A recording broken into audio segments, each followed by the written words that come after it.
เมื่อเช้ามีโยมที่ช่วยงานวัดนะมาถามก็เป็นคำถามที่ดีและมีประโยชน์กับพวกเรา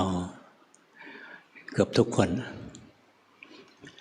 บอกว่าทำไมเป็นฆราวาสนะทำไมจิตมันตั้งมั่นยากเหลือเกินไม่เหมือนตอนบวชที่จริงการบวชมันก็บวชแค่เปลี่ยนเครื่องแบบเครื่องแต่งตัวใจเราก็คนเดิมนั่นแหละแต่การบวชมันมีความสะดวกที่จะปฏิบัติคือไม่ต้องห่วงเรื่องทำมาหากินไม่ต้องมีปัญหาเรื่องครอบครัวเรื่องอะไรวางเรื่องโลกไปมีเวลาดูแลจิตใจตัวเองได้เต็มที่แต่หลวงพ่อก็บอกเขานะว่าส่วนใหญ่เป็นพระบวชเข้ามามันก็เป็นแค่ฆราวาสนะฆราวาสใส่เครื่องแบบพระเท่านั้นแหละใจยังเป็นฆราวาสอยู่ก็ต้องสู้กับกิเลสหนักเหมือนกันนะถ้าฆราวาสจับหลักการปฏิบัติได้แม่นแล้วขยันปฏิบัตินะ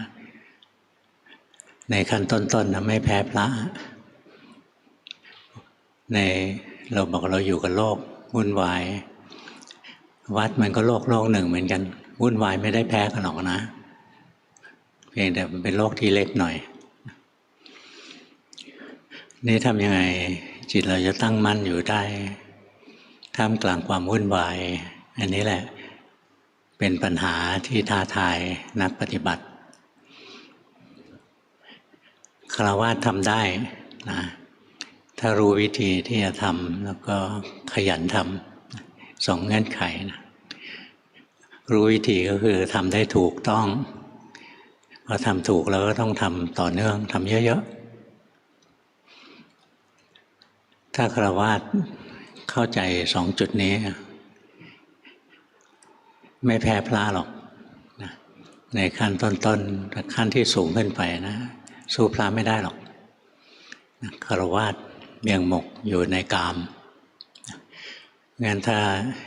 ยังเป็นธรรมะในระดับที่ยังอยู่ในกามาวาจรนะขั้นโสดาสกทาคาอะไรเนี่ยฆราวาสไม่แพ้พระหรอก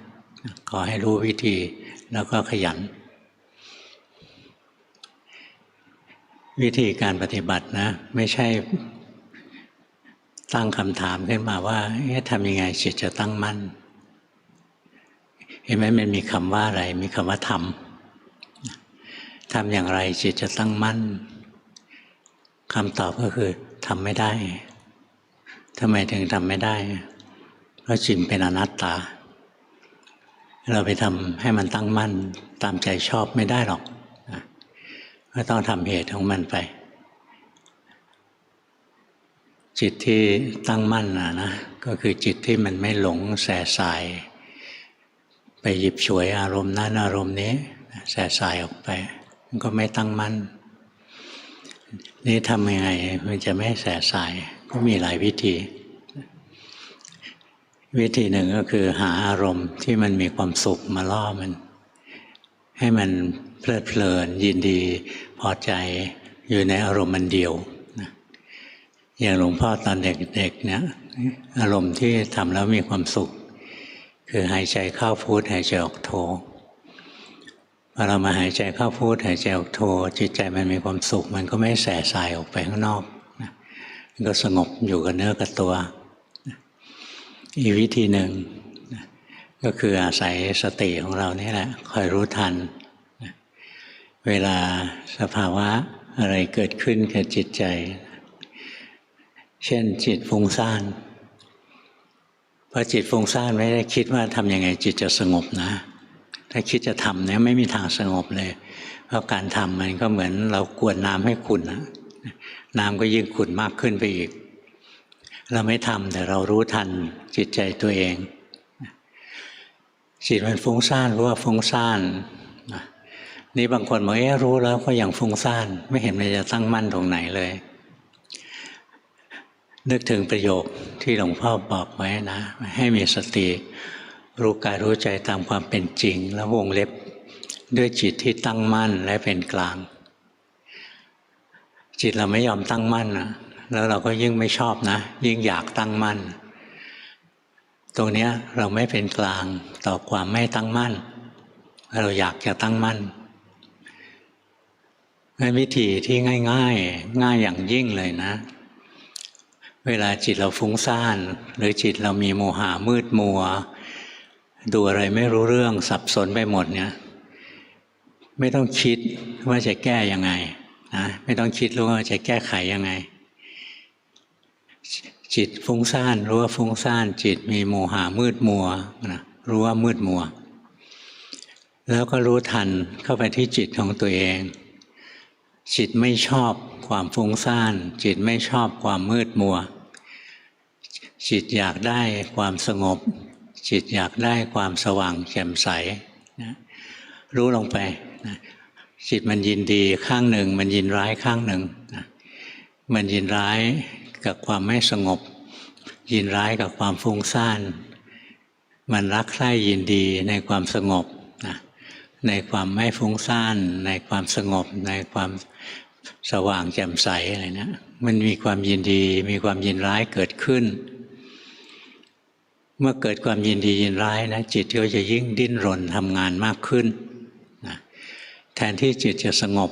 จิตกลับทำงานมากขึ้นอย่างเวลาเราภาวนาแล้วจิตเราไม่สงบนะเราพยายามจะให้สงบนะทำอย่างนั้นทำอย่างนี้มันยิ่งฟุ้งซ่านนะไอ้ตรงที่อยากทำแล้วก็ดิ้นรนทำนั่นแหละมันทำให้ฟุ้งซ่านมากขึ้นแต่ถ้าเราตัดที่ต้นต่อของมันเรารู้นะจิตฟุ้งซ่านเราไม่ชอบรู้ว่าไม่ชอบ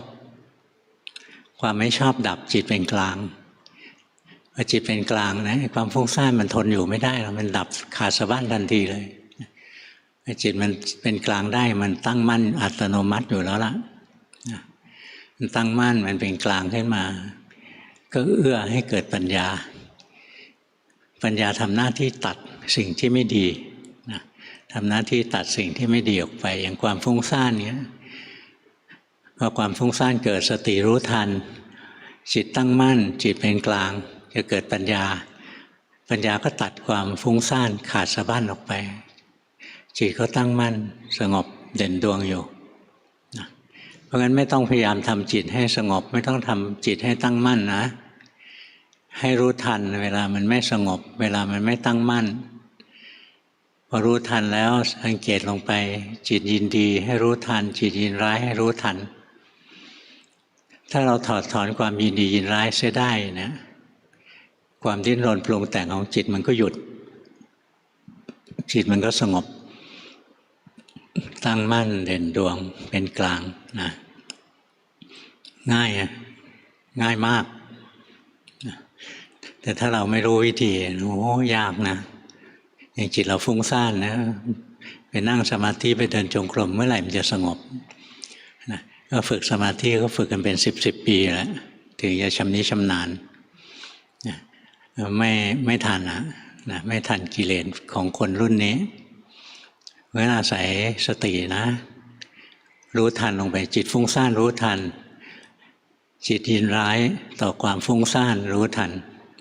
แล้วจิตจะสงบเองตั้งมั่นเองอันนี้คือการใช้ปัญญานำสมาธินะหลักตัวนี้ใช้ปัญญานำสมาธิแต่ตอนที่หลวงพ่อหัดนะหลวงพ่อใช้สมาธินำปัญญา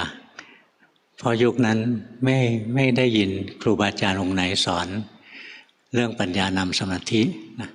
ไปที่ไหนก็มีแต่เรื่องหายใจเข้าพูดออกโทไม่ก็พุทโธพุทโธอะไรอย่างเงี้ย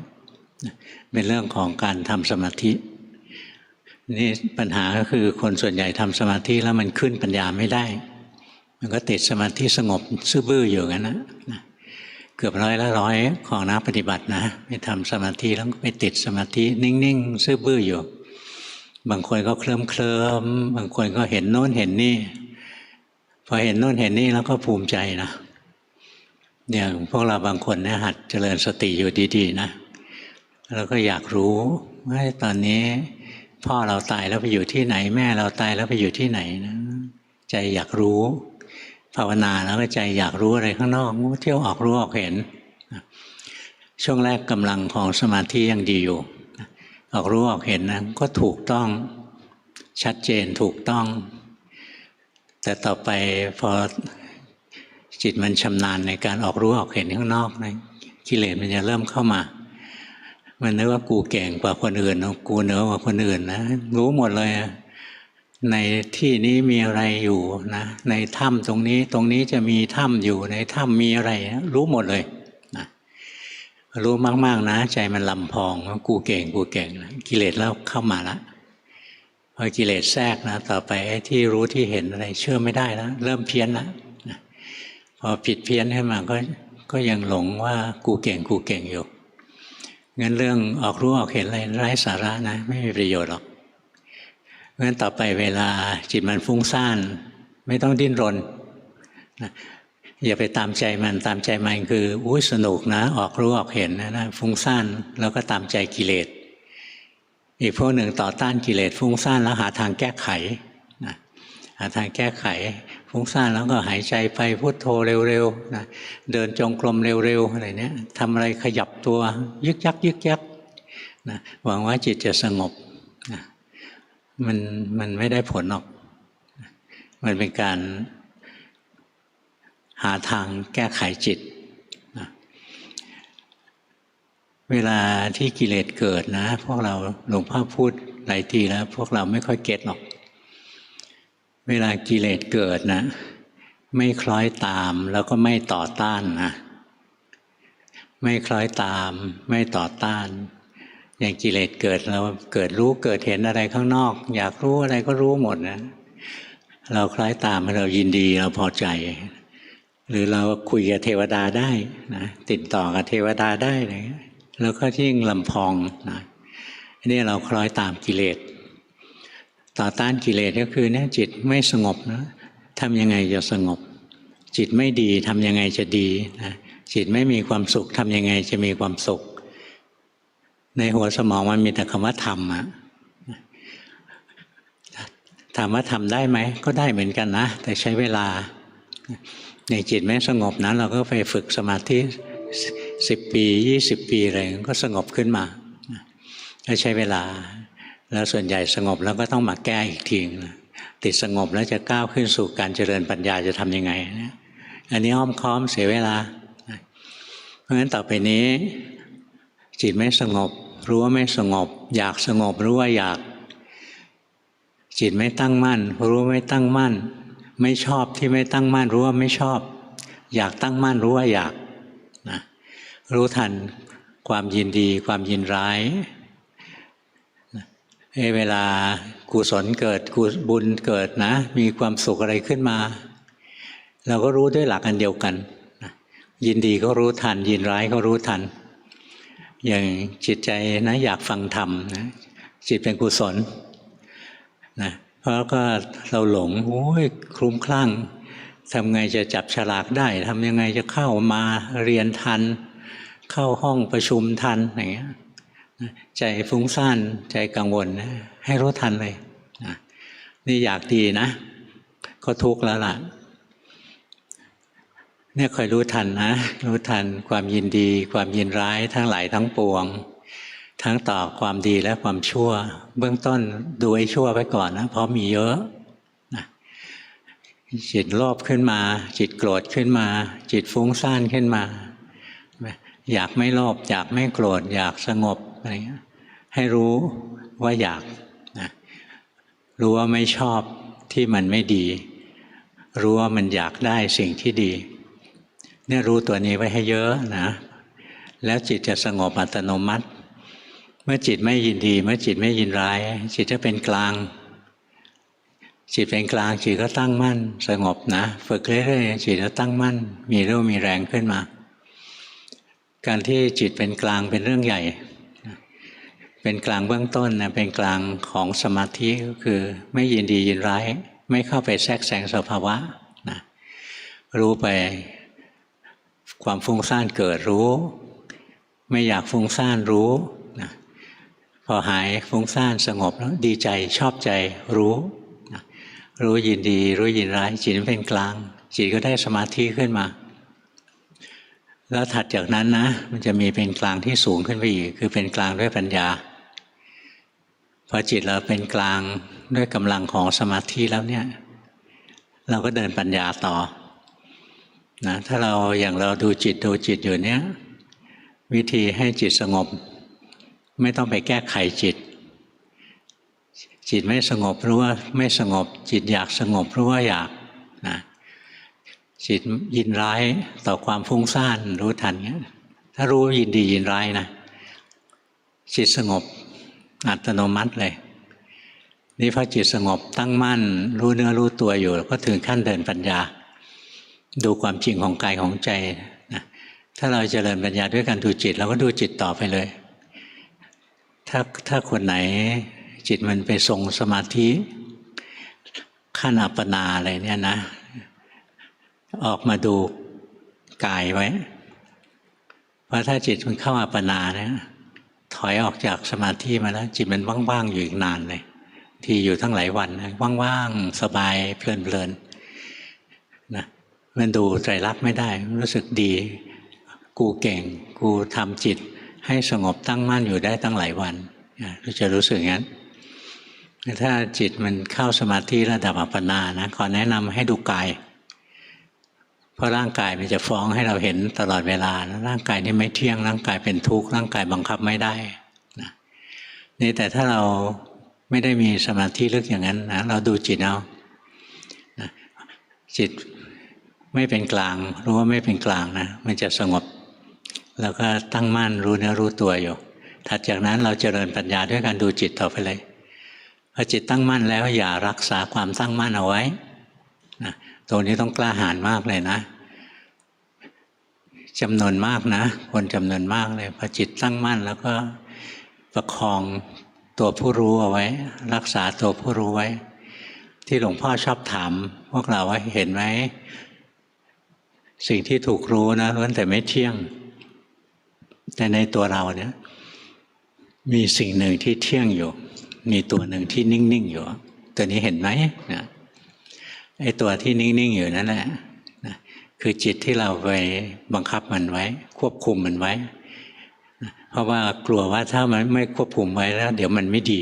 นะถ้าเราฝึกสมาธิเรื่อยๆนะจิตหลงแล้วรู้หลงแล้วรู้นะไม่ยินดีไม่ยินร้ายจิตฟุ้งซ่านแล้วรู้ไม่ยินดีไม่ยินร้ายทำไปเรื่อยๆจิตจะมีกำลังตั้งมั่นเด่นดวงขึ้นมาถัดจากนั้นนะอย่ารักษาจิตไว้ถ้ารักษาจิตไว้นะมันก็จะเห็นทุกสิ่งที่จิตไปรู้นะล้วนแต่ไม่เที่ยงแต่ตัวจิตมันเที่ยงมันจะรู้สึกว่าในนี้มีเราอยู่คนหนึ่งนะแล้วเราตัวนี้นิ่งๆแข็งๆทื่อๆอยู่เกือบ100ของคนปฏิบัติเนี่ยมาตายอยู่ที่ตัวเนี้ยเกือบทั้งหมดมาตายอยู่ที่ตัวนี้แล้วก็บอกว่าเนี่ยได้เจริญปัญญาเมื่อ2 วันนี้ก็มีคนมารายงานเจริญปัญญาได้ดีมากเลยนะเห็นเกิดดับเห็นโน้นเห็นนี่นะเห็นไหวๆอยู่กลางอกโน้นที่เห็นนะถูกไหมนะเมื่อวันอังคารหลวงพ่อออกไปข้างนอกนะมีผู้ชายคนหนึ่งนะเขาเจอหลวงพ่อในร้านอาหารริมถนนนะเขาก็เข้ามากราบเขาบอกว่าเขาดูเห็นสภาวะนะความรู้สึกอันนั้นเกิดดับนะเห็นในอกนะก็หมุนไหวนะก็มีสภาวะผุดขึ้นมาอะไรนะเขาถามว่าเห็นถูกไหมบอกว่าเห็นถูกแต่จิตที่เห็นนะยังไม่ถูกจิตสังเกตไหมสภาวะทั้งหลายเนี่ยเคลื่อนไหวเปลี่ยนแปลงแต่มันมีตัวนิ่งอยู่ตัวหนึ่งนะเห็นไหมเห็นถูกนะเห็นตัวโน้นตัวนี้แสดงไตรลักษณ์นี่เห็นถูกแต่ไอ้ตัวที่ไปเห็นนะตัวจิตนะมันไม่ถูกไปบังคับจิตให้นิ่งๆทื่อๆอยู่งั้นนะให้รู้ทันนะไอ้ตัวเนี้ยเกิดเพราะว่าเราอยากให้จิตมันดีอยากให้จิตรู้เห็นนะอยากให้จิตรู้ถูกเห็นถูกเข้าใจถูกอะไรเนี้ยก็เกิดจากความอยากขึ้นมาเหมือนกันนะยินดีพอใจที่จิตจะตั้งมั่นยินร้ายไม่พอใจที่จิตจะเคลื่อนไปเคลื่อนมา ไหมยังไม่เป็นกลางนะไม่ใช่ไม่เป็นกลางต่อความฟุ้งซ่านความมืดมัวอะไรเงี้ยไอ้นั้นอย่างง่ายๆนี่ไม่เป็นกลางต่อตัวจิตเองนะอยากให้จิตมันรู้เนื้อรู้ตัวตลอดเวลาเห็นไหมไม่ชอบเลยที่มันจะเผลอนี่ให้รู้เข้าไปนะมันยังไม่เป็นกลางจริงมันเกิดการประคองรักษาจิตเอาไว้ตราบใดที่ยังมีการสงวนรักษาขันธ์ห้าตัวใดตัวหนึ่งยังเดินปัญญาที่แท้จริงไม่ได้โดยเฉพาะอย่างยิ่งการสงวนรักษาจิตไว้เพราะฉะนั้นเราภาวนานะพอเรารู้ทันสภาวะด้วยจิตเป็นกลางนะจิตเรารู้ทันยินดียินร้ายจิตจะเป็นกลางให้จิตจะทรงสมาธิขึ้นมาพอจิตทรงสมาธิขึ้นมาแล้วเนี่ยให้จิตทำงานไม่ใช่ประคองให้มันนิ่งนะตาเห็นรูปมีรูปให้เห็นก็เห็นรูปจิตยินดียินร้ายรู้ทันหูได้ยินเสียงนะจิตรู้นะจิตเป็นคนรับรู้เสียงแล้วก็ต่อมาก็เกิดยินดียินร้ายกับเสียงรู้ทันนะได้กลิ่นนะได้กลิ่นจมูกสัมผัสกับกลิ่นมีจิตเกิดขึ้นที่จมูกที่ประสาทจมูกรับรู้กลิ่นถัดจากนั้นจิตก็ยินดียินร้ายในกลิ่นขึ้นมาให้รู้ทันนะนี่ถ้าเราไปติดสมาธินิ่งๆจิตนิ่งเฉยๆตาเห็นรูปจิตนิ่งๆหูได้ยินเสียงจิตนิ่งๆจมูกได้กลิ่นลิ้นกระทบรสกายกระทบสัมผัสจิตนิ่งๆนะใจคิดนึกอะไรจิตก็นิ่งๆอันนี้ใช้ไม่ได้นะใช้ไม่ได้มันติดการที่ไปประคองรักษาจิตให้มันนิ่งๆพอเรามีสมาธิแล้วนะจิตเป็นกลางตั้งมั่นเป็นกลางแล้วอย่ารักษาจิตเราไม่มีหน้าที่รักษาจิตผู้ที่จะรักษาจิตคือสตินะสติจะเป็นผู้รักษาจิตงั้นหน้าที่ของสตินะคืออารักขานะสติทำหน้าที่อารักขาคุ้มครองรักษาจิตเราไม่ต้องไปรักษาจิตถ้าเรารักษาจิตเมื่อไหร่นะจิตจะแข็งทื่อๆอยู่ข้างในนิ่งๆอยู่ตัวเดียวเนี่ยนะทำผิดนะทำผิดเพราะงั้นตาตรงที่เราจะเจริญปัญญาแล้วเนี่ยจิตเราตั้งมั่นอยู่อย่างเงี้ยตาเห็นรูปความรู้สึกอะไรเกิดขึ้นกับจิตใจรู้ทันหูได้ยินเสียงความรู้สึกอะไรแปลกปลอมเกิดขึ้นกับจิตใจรู้ทันนะเกิดสุขเกิดทุกข์เกิดกุศลเกิดอกุศลเกิดยินดีเกิดยินร้ายรู้ทันไปนะเนี่ยตากระทบรูปจิตเปลี่ยนแปลงรู้ทันหูได้ยินเสียงจิตเปลี่ยนแปลงรู้ทันจมูกได้กลิ่นลิ้นกระทบรสกายกระทบสัมผัสใจกระทบความคิดนะจิตเกิดความเปลี่ยนแปลงรู้ทันไม่ใช่ตากระทบรูปหูได้กระทบเสียงจมูกกระทบกลิ่นลิ้นกระทบรสกายกระทบสัมผัสใจกระทบธรรมารมณ์จิตนิ่งๆเฉยๆนิ่งทั้งวันทั้งคืนนะปัญญาไม่เกิดหรอกนะปัญญาจะไม่เกิดมันจะเกิดความหลงผิดด้วยซ้ำไปว่ากูเก่งนะสังเกตไหมช่วงแรกเราฝึกให้จิตตั้งมั่นนะพอจิตเราตั้งมั่นแล้วเนี่ยปล่อยให้มีการกระทบอารมณ์ทางทวารทั้งหกแล้วเห็นความเปลี่ยนแปลงของจิตนี่สำหรับคนที่จะดูจิตนะถ้าพวกดูกายนะจิตตั้งมั่นแล้วก็เห็นกายมันทำงานเห็นกายมันเป็นแค่ธาตุแค่ขันธ์นะเป็นดินน้ำไฟลมเป็นอะไรอันนั้นสายที่เขาดูกายจะดูกายจนเห็นดินน้ำไฟลมได้ต้องทรงฌานนะถ้าทรงฌานไม่ได้จิตไม่มีกำลังพอที่จะแยกตัวนี้ออกมาเป็นธาตุหรอกนะเพราะฉะนั้นกายานุปัสสนาเหมาะกับพวกทรงฌานนะจิตตานุปัสสนาเนี่ยเหมาะกับพวกใช้ปัญญานำนะเป็นพวกช่างคิดพวกทิฏฐิจริตนี่พวกเรารุ่นนี้ไม่ใช่พวกทรงฌานหรอกนะฟุ้งซ่านจะตายไปแต่ว่าทุกวันนะทำในรูปแบบแล้วก็สังเกตไปทำกรรมฐานไปจิตสงบก็รู้ถ้าสงบแล้วยินดีรู้ทันวันนี้จิตฟุ้งซ่านก็รู้ ฟุ้งซ่านแล้วไม่ชอบรู้ทันนะรู้ทันยินดีรู้ทันยินร้ายในที่สุดจิตเป็นกลางพอจิตเป็นกลางตั้งมั่นมีกำลังพอนะก็ออกมาต่อสู้ในชีวิตจริงตาหูจมูกลิ้นกายใจกระทบอารมณ์ให้มันกระทบแล้วจิตมันกระเทือนขึ้นมาปรุงดีปรุงชั่วปรุงสุขปรุงทุกข์ให้รู้ทันความเปลี่ยนแปลงเราจะไม่สงวนรักษาตัวผู้รู้ให้นิ่งๆคงที่อยู่ตลอดกาลอย่าไปรักษาจิตไว้แต่สติจะเป็นผู้รักษาจิตอย่างเวลาตาเราเห็นผู้หญิงสวยๆจิตเรายินดีชอบอยากจะจีบอย่างเงี้ยสติรู้ทันปฏิกิริยาเห็นรูปที่สวยใจอยากได้เป็นเจ้าของแล้วนะสติรู้ทันนี่ยินดีแล้วนะความยินดีมันดับเองแหละถ้าสติรู้ทันนะจิตก็ไม่ตกอยู่ใต้อำนาจของราคะที่จะดูดเราไปตะเกียกตะกายหารูปนั้นนะเห็นไหมสติมันรักษาจิตด้วยวิธีนี้นะแต่ถ้าเรารักษาจิตก็คือไปทำจิตให้แข็งทื่อๆนะไอ้นั่นผิดนะอย่าไปรักษาจิตให้แข็งทื่อๆเราไม่ต้องรักษาจิตเราฝึกสติให้ดีแล้วสติจะเป็นผู้รักษาจิตถ้าเรารักษาจิตจิตจะแข็งทื่อนะอันนั้นใช้ไม่ได้อันนั้นคืออัตตกิลมัฏฐานุโยคนะแต่ถ้าเราไม่รักษาจิตด้วยแล้วไม่มีสติด้วยอันนั้นเป็นกามสุขาริการุโยคเราจะหลงอารมณ์นะแต่ทางสายกลางก็คือตาหูจมูกลิ้นกายใจกระทบอารมณ์เกิดความเปลี่ยนแปลงที่จิตมีสติรู้จิตเราเกิดความเปลี่ยนแปลงนะบรรดาอกุศลทั้งหลายที่มีอยู่จะดับทันทีเลยนะและแม้กระทั่งตัวกุศลทั้งหลายก็แสดงไตรลักษณ์ให้ดูนะทั้งสุขและทุกข์ทั้งดีและชั่วจะแสดงไตรลักษณ์ให้เราดูอย่างเราภาวนานะจิตเรามีความสุขเรารู้ยินดีในความสุขเรารู้นะจิตก็เป็นกลางและจิตก็เห็นความสุขเกิดขึ้นตั้งอยู่ดับไปเวลาจิตมีความทุกข์เรารู้นะจิตไม่ชอบเรารู้จิตเป็นกลางตั้งมั่นเห็นนะความทุกข์เกิดขึ้นตั้งอยู่ดับไป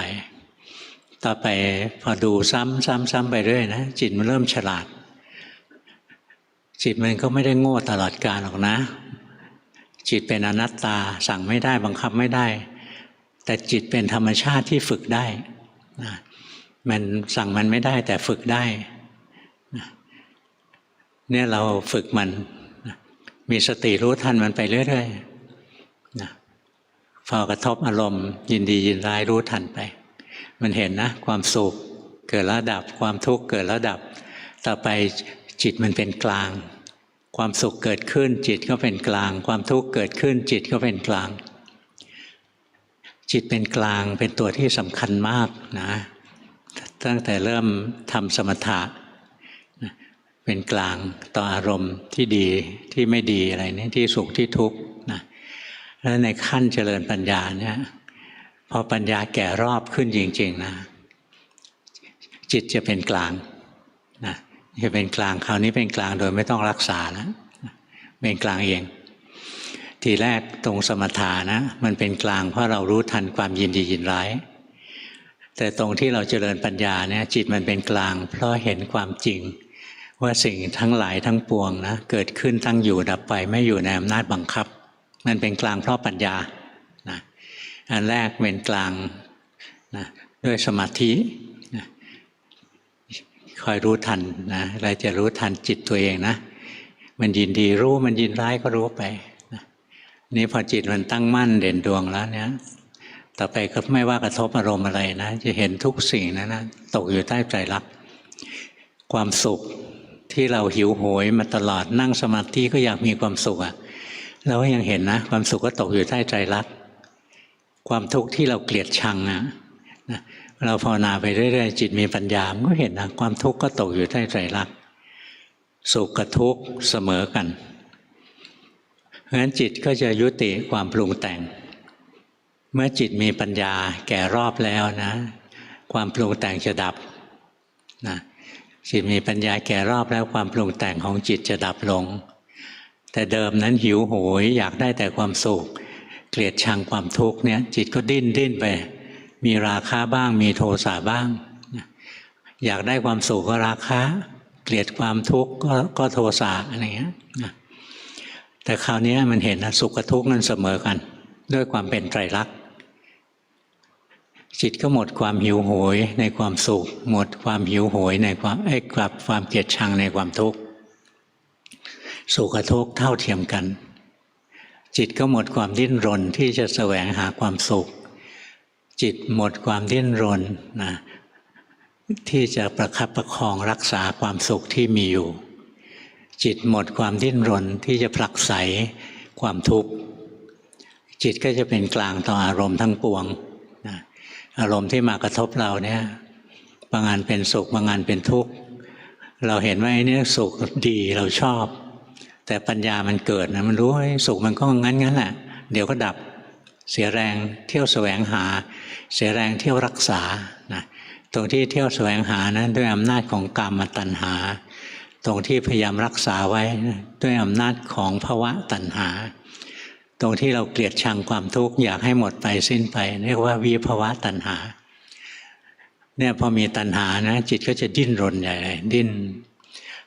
ความสุขยังไม่มาก็แสวงหาความสุขความสุขมาแล้วก็ดิ้นรนที่จะรักษาความทุกข์เกิดขึ้นก็ดิ้นรนที่จะผลักไสแล้วก็ความทุกข์ยังไม่มาก็กังวลกลัวมันจะมาดิ้นรนทำยังไงความทุกข์จะมาไม่ได้อีกอะไรเงี้ยความดิ้นรนนั่นแหละคือตัวภพนะตัณหาเป็นผู้สร้างภพมันสร้างด้วยวิธีนี้นะมีตัณหาเกิดขึ้นใช่ไหมก็เกิดการดิ้นรนของจิตความดิ้นรนของจิตนั่นแหละคือภพมีภพนะความทุกข์เกิดทันทีเลยนะทันทีที่มีภพขึ้นมาเนี่ยเราจะหยิบฉวยตาหูจมูกลิ้นกายใจขึ้นมาเป็นตัวกูของกูแล้วคราวนี้ตัวกูมันจะแรงขึ้นมานะหรือมันหวงแหนอารมณ์อันนี้เกลียดชังอารมณ์อันนี้ก็ดิ้นทุกครั้งที่จิตดิ้นนะจิตทุกข์แล้วนะจิตต้องทุกข์แล้วเพราะฉะนั้นความปรุงแต่งเกิดขึ้นเมื่อไหร่ความทุกข์ก็เกิดขึ้นเมื่อนั้นนะความปรุงแต่งเนี่ยเรียกว่าสังขารเพราะฉะนั้นตรงที่พระองค์หนึ่งท่านบรรลุพระอรหันต์นะแล้วท่านก็อุทานว่าสังขารทั้งหลายสงบเสียได้เป็นสุขนะสังขารตัวนี้คือความปรุงของจิตนะความปรุงทั้งปรุงดีปรุงชั่วนะปรุงความไม่ปรุงอยากจะว่างๆอะไรนะนี่คือความปรุงแต่งตราบใดที่จิตยังหลงอยู่ในความปรุงแต่งนะก็ยังเวียนว่ายตายเกิดไม่เลิกถ้าหลงความปรุงแต่งฝ่ายชั่วเราก็เกิดวนเวียนอยู่ในข้างอกุศลนะข้างที่เป็นอกุศลอยู่ในอบายภูมินะถ้ามีความปรุงแต่งฝ่ายดีระดับที่ยังเพลิดเพลินในรูปเสียงกลิ่นรสโผฏฐัพพะอะไรพวกนี้อยู่เราก็เป็นมนุษย์เป็นเทวดาถ้าเป็นความปรุงแต่งทางจิตใจรู้สึกแล้วโอ้รูปเสียงกลิ่นรสสัมผัสทางร่างกายไม่มีสาระอะไรทิ้งมันไปได้นะมันไปพอใจในความสุขความสงบของฌานสมาบัติของสมาธิเนี่ยคือไปติดความปรุงแต่งขั้นละเอียดนะในรูปฌานอรูปฌานเป็นภูมิธรรมของพระอนาคามีขึ้นไปนะไปติดตัวนี้นะนี่พวกเราค่อยๆฝึกนะรู้ทันไปเรื่อยๆปัญญาทีแรกก็ให้จิตมันอยู่กับเนื้อตัวตั้งมั่นก่อนจิตมันฟุ้งอุตรุดนะไม่ต้องตกใจเป็นกลางกับมันไว้เดี๋ยวมันก็สงบเองนะทำบ่อยๆจิตจะมีกำลังขึ้นมาตั้งมั่นเด่นดวงเป็นผู้รู้ผู้ดูขึ้นมาแล้วก็เดินปัญญาไปวิธีเดินปัญญาก็คือมีตาก็ดูมีหูก็ฟังมีจมูกก็ได้กลิ่นมีลิ้นก็กระทบรสมีกายกระทบสัมผัสมีใจกระทบธรรมารมณ์ทั้งหลายแต่กระทบแล้วหมูหมามันก็กระทบเหมือนกันเราต่างกับหมูหมาตรงไหนกระทบแล้วจิตยินดีให้รู้ทันจิตยินร้ายให้รู้ทันนะรู้ทันเข้าไปนะถ้ารู้ไม่ทันอะไรจะเกิดขึ้น ถ้ารู้ไม่ทันจิตจะสร้างภพนะจะเกิดความดิ้นรนของจิตถ้ารู้ทันมันก็ตัดวงจรนะอย่างตัณหาผุดขึ้นมาอยากได้อารมณ์ที่ดีอยากรักษาอารมณ์ที่ดีอยากให้อารมณ์ไม่ดีดับไปรู้ทันแล้วขาดสะบั้นลงไปจิตเป็นกลางอย่างนั้น จิตก็ไม่ดิ้นรนต่อเห็นไหมไม่ปรุงสังขารต่อไม่ปรุงภพต่อแต่ถ้าไม่รู้ทันความสุขเกิดขึ้นโอ้ดิ้นรนจะรักษาไว้ความสุขหายไปเสียอกเสียใจอยากให้มันคืนมานะก็ดิ้นรนทำยังไงความสุขจะกลับมาจิตเคยสงบแล้วตอนนี้ไม่สงบดิ้นรนทำยังไงจะสงบอีกมันมีคำว่าธรรมเกิดขึ้นนะคำว่าธรรมเมื่อไหร่ก็คือสังขารเมื่อนั้นแหละก็ปรุงขึ้นมาศัพท์มันก็คือปรุงขึ้นมาถ้าพูดภาษาพวกเราฟังง่ายๆมันทำขึ้นมามันทำขึ้นมานี่พอรู้ทันไปเรื่อยนะเห็นเลยทุกอย่างที่จิตไปปรุงขึ้นมานั้นหาสาระแก่นสารไม่ได้เลยนะสุขทุกข์ดีชั่วอะไรเนี่ยหาสาระแก่นสารไม่ได้สุขกับทุกข์ก็เสมอกันด้วยความเป็นไตรลักษณ์ดีกับชั่วก็เสมอกันด้วยความเป็นไตรลักษณ์แต่ตรงนี้ฟังให้ดีนะดีกับชั่วเสมอกันด้วยความเป็นไตรลักษณ์นะไม่ใช่ดีกับชั่วเสมอกันนะระหว่างดีกับชั่วถ้าต้องทำนะให้ทำดีอย่าทำชั่วแต่ในขั้นของการเจริญปัญญานะเราจะเห็นนะดีก็ชั่วคราวชั่วก็ชั่วคราวเกิดแล้วก็ดับเหมือนกันจะปรุงดีนะก็ทุกข์อย่างคนดีปรุงชั่วก็ทุกข์อย่างคนชั่วนะก็เห็นนะปรุงทีไรก็ทุกข์ทุกทีความปรุงแต่งเกิดขึ้นทีไรก็ทุกข์ทุกทีเนี่ยจิตมันก็เลิกปรุงเพราะมันฉลาดนะมันเลิกปรุงแต่งได้เพราะมันมีปัญญานะเห็นไตรลักษณ์ถ้าวันใดที่พวกเราสามารถเห็นนะสังขารทั้งหลายแสดงไตรลักษณ์อย่างแจ่มแจ้งนะทุกตัวจะสุขหรือทุกข์จะดีหรือชั่วก็เสมอกันด้วยความเป็นไตรลักษณ์จิตจะหยุดความปรุงแต่งจิตที่หยุดความปรุงแต่งนะมันจะสัมผัสพระนิพพานในขณะนั้นเลยนะไม่ต้องรอให้ตายแล้วถึงจะไปสัมผัสพระนิพพานนะไม่ต้องรอเข้าฌานก่อนแล้วถึงจะสัมผัสพระนิพพานมันสัมผัสต่อหน้าต่อตานี่แหละเมื่อก่อนหลวงพ่อก็เคยเข้าใจผิดนะคิดว่านิพพานเนี่ยเราต้องกำหนดจิตเข้าไปอย่างนั้นอย่างนี้อะไรนะก็เคยฝึกนะหลวงปู่นะหลวงปู่ดูลบอกอย่าส่งจิตออกนอกหลวงพ่อก็เลยส่งเข้าข้างในหลวงปู่สิมเห็นหลวงพ่อส่งจิตเข้าข้างในท่านบอกว่ากิเลสไม่ได้อยู่ข้างในออกมาข้างนอกเนี่ยข้างนอกหลวงปู่ดูลก็ห้ามข้างในหลวงปู่สิมก็ห้ามงั้นเรารักษาไว้ตรงกลางก็แล้วกันหลวงปู่เทศบอกว่าผู้ใดเข้าถึงความเป็นกลางอย่างพ้นจากทุกข์ทั้งปวงเรารักษาไว้เป็นกลางนะเป็นกลางนี่กลางละเอียดมากเลยนะกลางขนาดสิ่งที่เป็นคู่กันเนี่ยอารมณ์เป็นของถูกรู้จิตเป็นผู้รู้ไม่ยึดไม่จับอารมณ์ไม่จับผู้รู้นะไม่จับทั้งผู้รู้ไม่จับทั้งสิ่งที่ถูกรู้จิตรวมปุ๊บลงไปนะไม่มีความคิดไม่มีเวลาไม่มีอะไรเลยนะสงบสงัดแต่ว่ามันมีสติอยู่นะมีจิตอยู่นะอัตโนมัติอยู่งั้นนะแล้วพอจิตถอยออกมานะโอ้พระนิพพานเป็นอย่างนี้เองนะก็เล่นนะเข้าออกอยู่งั้นนะจนวันหนึ่งรู้ว่านี่เป็นสมถะเป็นสมถะอย่างหนึ่งนะเข้าไปดับความคิดนึกปรุงแต่งลงไปหมดเลยว่างๆอยู่นะก็ไปกราบเรียนหลวงปู่เทศบอกผมคิดว่าตัวนี้เป็นสมถะท่านบอกเป็นสมถะแต่ฝึกไว้นะเป็นสมาธิอย่างหนึ่งยุคนี้ไม่มีใครเล่นแล้วล่ะนะไปเล่นไว้ให้รู้จักให้ชำนาญไว้นะบอกผมกลัวติดท่านบอกถ้าติดอาตมาจะแก้ให้ท่านบอกอย่างนี้นะเราก็เล่นอยู่งั้นเรื่อยๆวันหนึ่งไปเจอหลวงปู่บุญจันทร์ไม่เคยรู้จักท่านนะอยู่ท่านให้พระมาตามหลวงพ่อไปหาท่านนะแล้วท่านชี้หน้าเลยว่าภาวนาไงก็บอกท่านนะไม่ยึดอารมณ์ไม่ยึดจิตนะจิตว่างๆท่านตวาดเฮ้ยนิพพานอะไรมีเข้ามีออกนี่พูดเสียงไม่ใช่เสียงแบบของท่านนะท่านตวาดเฮ้ยอย่างนี้นะเราอย่างนี้เลยนะเฮ้ยนิพพานอะไรมีเข้ามีออกนะท่านตวาดนะแล้วท่านถามจะภาวนาไงตอนนั้นนึกว่าท่านฟังที่เราพูดไม่รู้เรื่องเพราะว่าสำเนียงเนี่ยไม่เหมือนกัน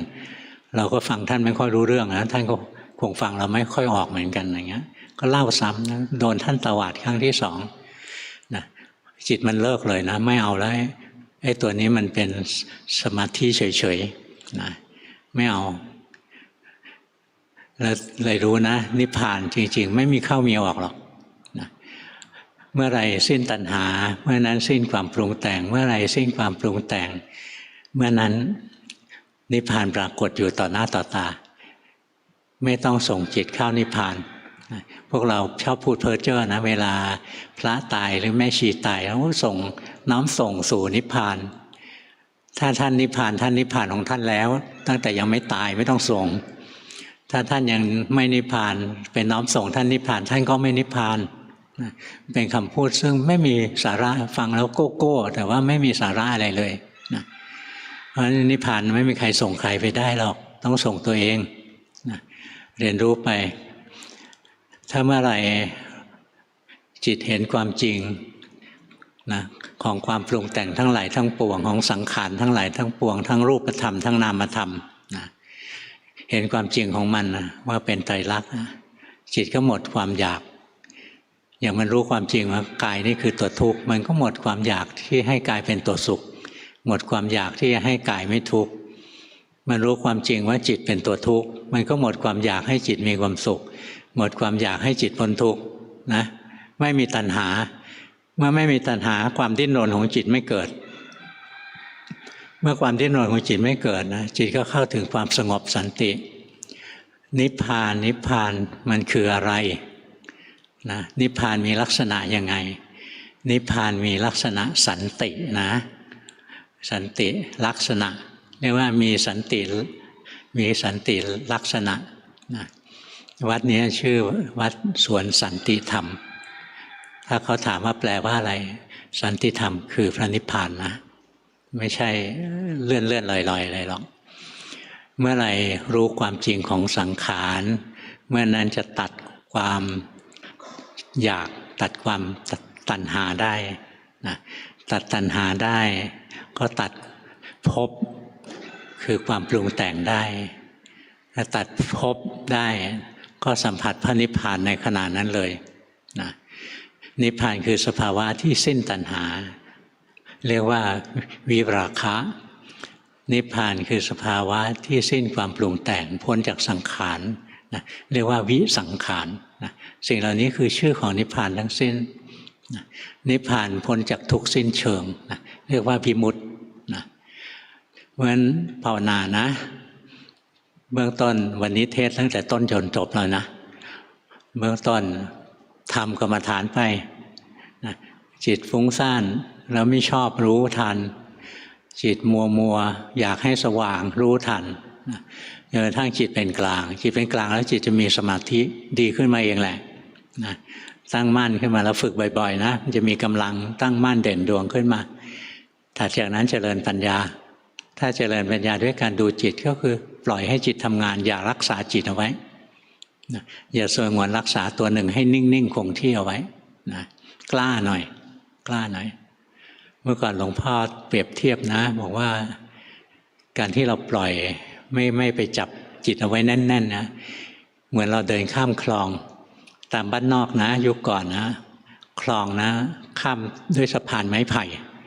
ใช้ไม้ไผ่ลำเดียวนะพาดไปข้ามคลองแล้วมีไม้ไผ่อีกลำหนึ่งเอาไว้จับนะถ้าเราเดินจะข้ามสะพานไม้ไผ่แล้วเรากลัวตกเราก็จับมือจับแน่นๆอยู่นะมือจับแน่นๆนะเท้ามันเดินไม่ได้นะมันก้าวหน้าต่อไปไม่ได้หรอกมันต้องกล้าปล่อยนะปล่อยถ้าปล่อยอันนี้ก็คือปล่อยให้จิตทำงานแต่ช่วงไหนมันจะตุดปัดตุเป๋ตกน้ำแล้วคว้าไว้หมายถึงอะไรหมายถึงช่วงนี้จิตเละเทะดูไม่รู้เรื่องทำสมถะไว้นะจับหลักเอาไว้ก่อนหลักนี้คือสมถะนะพอจิตมีแรงทรงตัวขึ้นได้แล้วเดินต่อมือปล่อยเดินต่อนะกระทบอารมณ์ไปตามธรรมชาติดูปฏิกิริยาของจิตไปตามธรรมชาติอย่างนี้แหละปัญญาถึงจะเกิดจะเห็นว่าสังขารทั้งปวงไม่เที่ยงเป็นทุกข์เป็นอนัตตาพอเห็นแล้วเนี่ยตัณหาจะดับพอตัณหาดับสังขารคือภพก็จะดับนะสังขารหรือภพดับทุกข์มันก็ดับนั่นแหละนะพอรู้เรื่องไหมยากไปไหมวันนี้รู้สึกไม่ยากนะง่ายๆ ก็วางสังขารก็ถึงนิพพานง่ายไหม ง่ายแล้วนะก็ไปทำเอาก็แล้วกันนะต่อไปส่งกันบ้านเบอร์หนึ่งปฏิบัติในรูปแบบโดยการเดินจงกรมมีลมหายใจหรือรู้สึกร่างกายเป็นวิหารธรรมปัจจุบันมีความรู้สึกตัวถี่ขึ้นเห็นกิเลสและความหงุดหงิดเป็นพักๆมานะอัตตาเริ่มลดลงศีลข้อ4ดีขึ้นแต่ยังไม่มีจิตที่ตั้งมั่นโลภและไม่เป็นกลางขอหลวงพ่ออบรมสั่งสอนค่ะ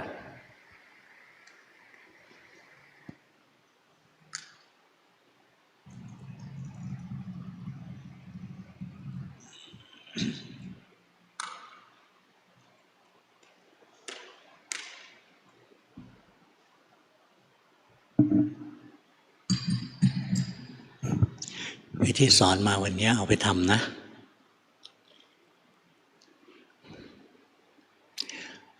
ยังมีจุดที่ผิดนิดหนึ่งยังเหลือตัวหนึ่งนิ่งๆอยู่สังเกตเห็นไหม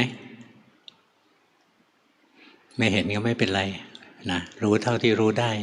ไม่ต้องดิ้นรนมันนิ่งยังไงไม่ต้องหานะขณะนี้จิตไม่เป็นธรรมชาติรู้สึกไหม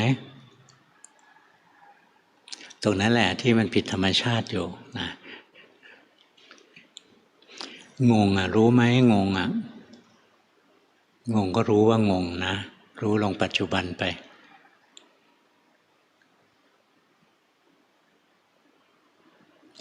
อย่างนี้เรารู้ลมนะรู้ลมรู้เฉยๆรู้ด้วยจิตปกติรู้อย่างนั้นเห็นไหมว่าความเบิกบานมันผุดขึ้นได้เองนะรู้ธรรมดานะอย่าไปบังคับอย่าไปแทรกแซงจิตสมาธิที่ดีก็จะเกิดใช้ได้นะไปทำเอาเสียงฟุ้งในธรรมะนิดหน่อยนะธรรมะนั้นไม่ได้มาด้วยการดิ้นรนหาหรอกรู้สึกกายรู้สึกใจลงปัจจุบันไปรู้ด้วยใจที่ปกติไม่ใช่ใจที่โลภตรงนี้ใจมันแน่นขึ้นมาแล้วรู้สึกไหม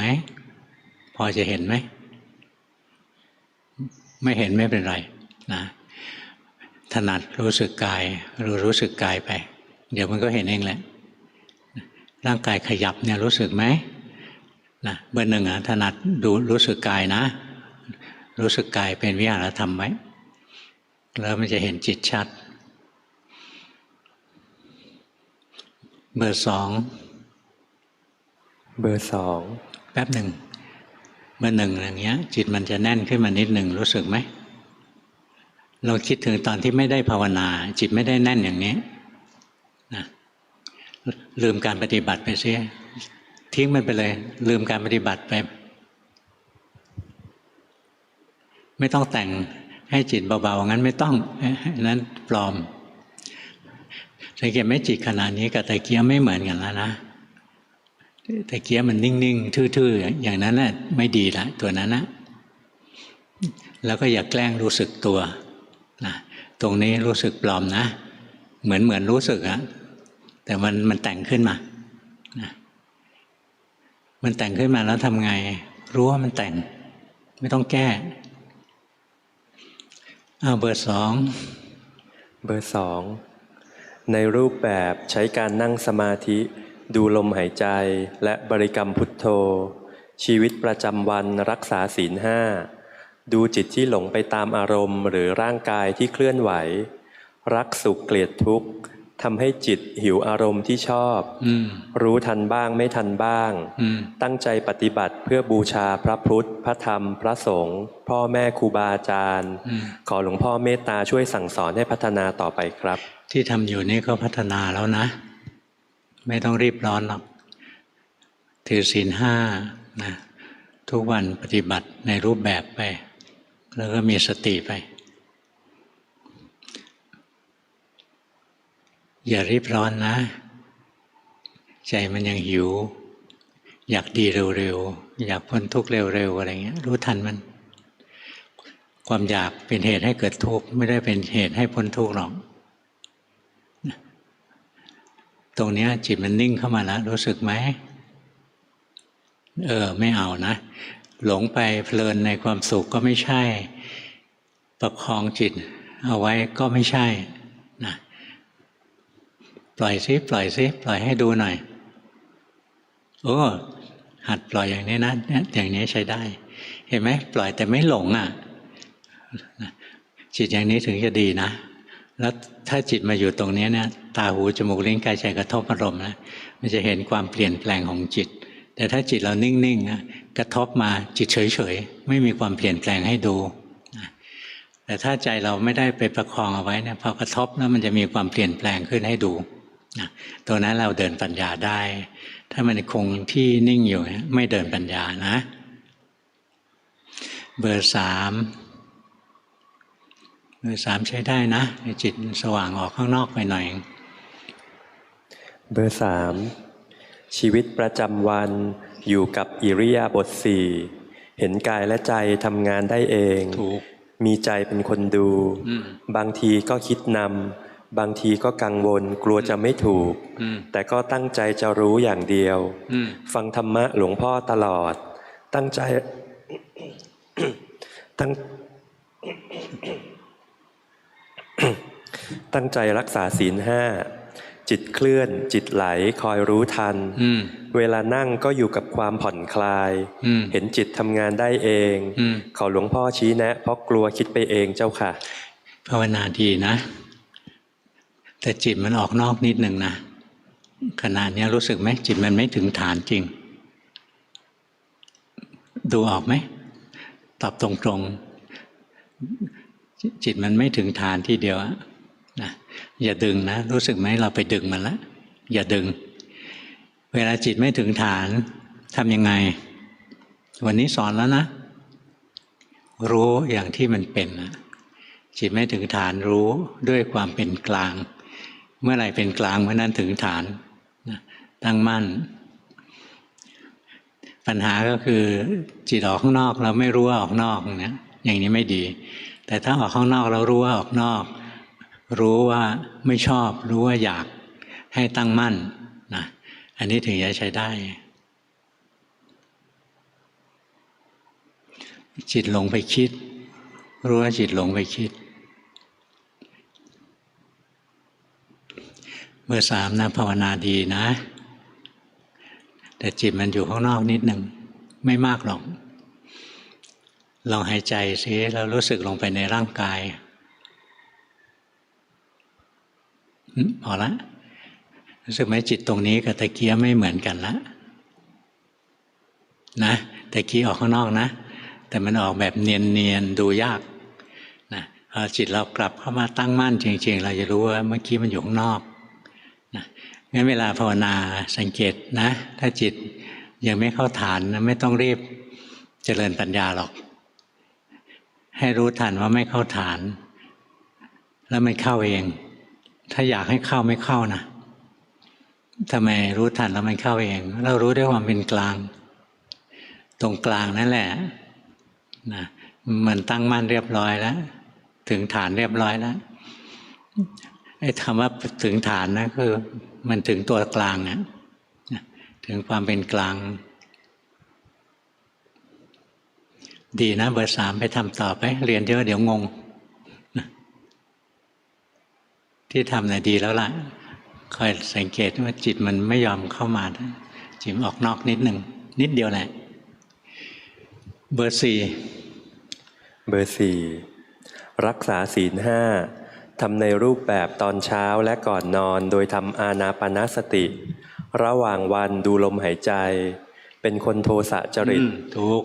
จะรู้ตัวเมื่อโกรธมากเดี๋ยวนี้เห็นความหงุดหงิดง่ายแม้เล็กน้อยก็รู้สึกได้แยกรูปนามได้เมื่อจิตสงบจะพิจารณากายและเวทนาเพราะเห็นความไม่เที่ยง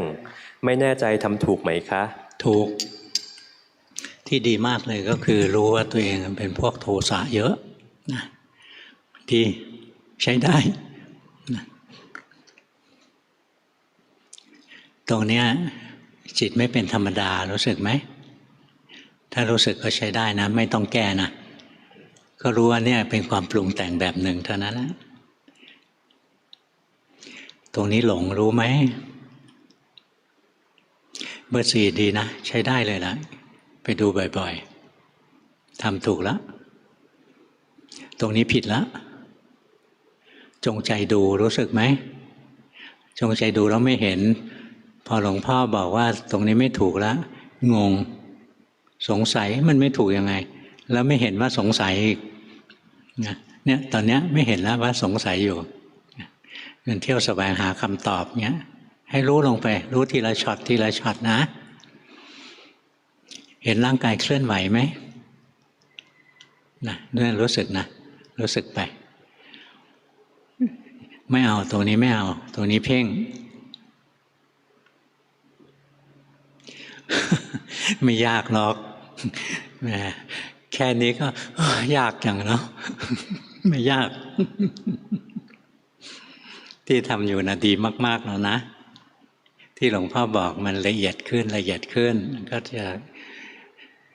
มันไม่เห็นไม่ยังงงเดี๋ยวอีกหน่อยก็เห็นนะมันมาได้ถูกทางแล้วมาได้ดีแล้วเบอร์ห้าเห็นว่ากายใจนี้ไม่ใช่ตัวเราไม่มีมานานมากแล้วแต่ยังเป็นปุถุชนอยู่เพราะเดินพุทธภูมิมาในบางครั้งรู้สึกเหมือนว่าบารมีแก่กล้าที่จะบรรลุพระอนาคามีหรือพระอรหันต์ได้เลยแต่ที่ไม่ได้มรรคผลอะไรเลยเพราะว่าจิตมันเสียดายโพธิญาณตรงนี้จัดว่าเป็นวิปัสสนูปกิเลสหรือว่าบารมีมันแก่กล้าแบบนั้นจริงๆครับเป็นวิปัสสนูนะยังไม่แก่กล้ามากอะต้องสะสมอีกนะเวลาสะสมบารมีนะมีโอกาสสร้างบารมีตัวไหนก็สร้างนะ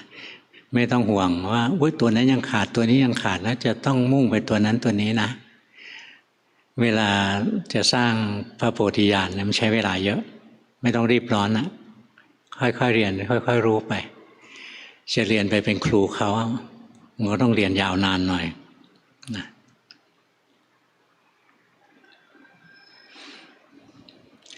สังเกตนะใจเราเป็นกลางต่อสุขและทุกข์หรือยังไม่เป็นใช่ไหม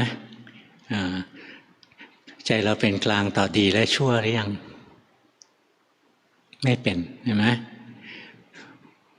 เพราะฉะนั้นเรายังไม่ได้สังขารู้เบกขายานนะถึงพบพระพุทธเจ้าก็ยังไม่ได้รับพยากรณ์นะต้องสะสมอีกนะเจริญสติไว้การที่เราคอยมีสติรู้กายรู้ใจไปเรื่อยๆนะแล้วคุณงามความดีด้านอื่นจะสร้างบารมีอะไรเนี่ยมีโอกาสก็ทำถ้ายังไม่มีโอกาสมีสติไว้รู้สึกกายรู้สึกใจไปไม่ได้คาดหวังว่าจะบรรลุมรรคผลมันไม่บรรลุหรอกนะเพราะใจที่หวังพุทธภูมิมันขวางอยู่มันไม่ไปหรอกนะแต่ต้องมีสติไว้บางคนบอกมีสติแล้วกลัวไม่ได้สร้างบารมีอะไรเงี้ยไม่ใช่นะถ้าไม่มีสตินะบารมีตัวอื่นไม่มีหรอกอย่างถ้าทำทานเงี้ยทำทานแล้วก็อยากได้พระโพธิญาณอยากโน่นอยากนี่ยังอีกไกลรักษาศีลอะไรเงี้ยรักษาด้วยความอยากอีกเนี่ยกิเลสมันแทรกแล้วศีลเราไม่สะอาดเนี้ยนะอย่างพระภูริทัตนะโดนคนจับไปเล่นกลนะถูกทรมานเนี่ยท่านรักษาศีลท่านจะฆ่าเขาก็ได้ท่านก็ไม่ฆ่าอันเนี้ยถ้าตั้งใจรักษาศีลนะไม่ได้โลภไม่ได้อยากโน้นอยากนี่อะไรมากมายตั้งใจสร้างบารมีนะมีโอกาสก็ทำอย่างพระเวสสันดรก็ไม่ได้ให้แจกทานตลอดเวลาไหมเวลาที่แจกทานนิดเดียวเวลาที่เหลือเจริญสติไปจะเป็นครูเขา ต้องเก่งนะต้องเก่งนะจะเป็นเดินพุทธภูมิแต่เจริญสติไม่เป็นนะไปไม่รอดหรอกแล้วสังเกตดูระหว่างพุทธภูมิเพราะอะไรหวังเพราะสงสารสัตว์โลกอยากสงเคราะห์สัตว์โลกมีโอกาสไปได้หวังพุทธภูมิเพราะจะได้มีความรู้เยอะๆไปไม่ได้หวังพุทธภูมิเพราะจะดังมีชื่อเสียงไปไม่ได้นะงั้นพุทธภูมิไม่ได้เป็นกันง่ายหรอกอ่านตัวเองให้ออกก่อนหวังเพราะอะไรหวังเพราะความกรุณาก็จะไปได้ถ้าหวังเพราะสิ่งอื่นไปไม่รอดหรอกแล้วเจริญสติไว้เจริญปัญญาไว้จนวันหนึ่งจิตเป็นกลางต่อสุขและทุกข์ต่อดีและชั่วพอพระพุทธเจ้ามาตรัสรู้เราก็ไปปฏิญาณต่อหน้าท่านนะว่าเราปรารถนาอย่างเงี้ยจิตเรามีบุญบารมีพอเป็นกลางต่อความปรุงแต่งทั้งปวงแล้วอาจจะได้รับพยากรณ์ถ้ายังไม่ได้รับยังไม่เป็นกลางนะยินดีในสุขยินร้ายในทุกข์ไปไม่รอดหรอกยังไปไม่ได้สะสมไปนะยังไม่พอนะเบอร์ 6เบอร์ 6สวดมนต์เดินจงกรมหายใจเข้าพุทธออกโทและฟังเทศของหลวงพ่อไปด้วยทุกวันระหว่างวันเจริญสติเห็นกิเลสที่ซ่อนอยู่ในการกระทำเวลาเจอความทุกข์จิตจะไปภาวนาพุทโธช่วงนี้รู้สึกว่าเมื่อมีความคิดอะไรผุดขึ้นมาพอมีสติความคิดนั้นจะดับไปที่ปฏิบัติมาถูกต้องหรือไม่คะถูกนะทำไปอีกนะทำไปขณะนี้จิตเป็นธรรมดาหรือไม่ธรรมดาไม่ธรรมดานะใช้ได้ดีไม่ต้องแก้รู้ว่าไม่ธรรมดาเบอร์ 7เบอร์ 7ในรูปแบบไหว้พระสวดมนต์เดินจงกรม 1-2 ชั่วโมง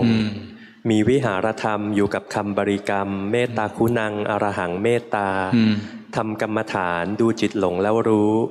เห็นโทสะตัวอยากกูเก่งบางครั้งเห็นจิตไม่ใช่เราตัวเราไม่มีบางวันภาวนาไม่รู้เรื่องเลยขอหลวงพ่อเมตตาสอนเพื่อไปปฏิบัติต่อค่ะภาวนาถูกเป๊ะเลยนะภาวนาได้ดีเชียวละทำไปทำถูกแล้วอย่าอยากนะใจยังอยากได้มรรคได้ผลอยู่มรรคผลไม่ได้ด้วยอยากหรอกนะได้เพราะหมดอยาก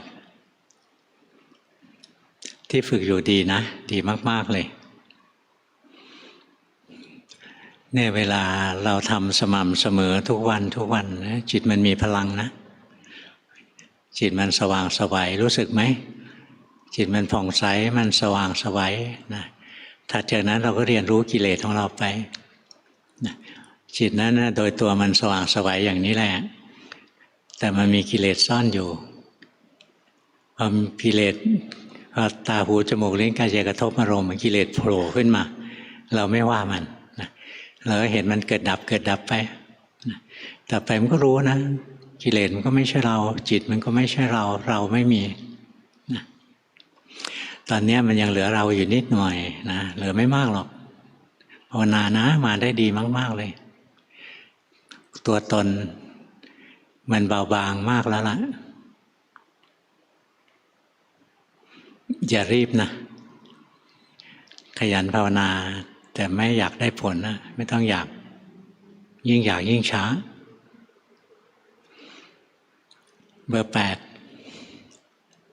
เบอร์ 8ดูเวทนาในกายแล้วทรมานเมื่อจิตนิ่งบางครั้งเห็นแสงสีม่วงสีชมพู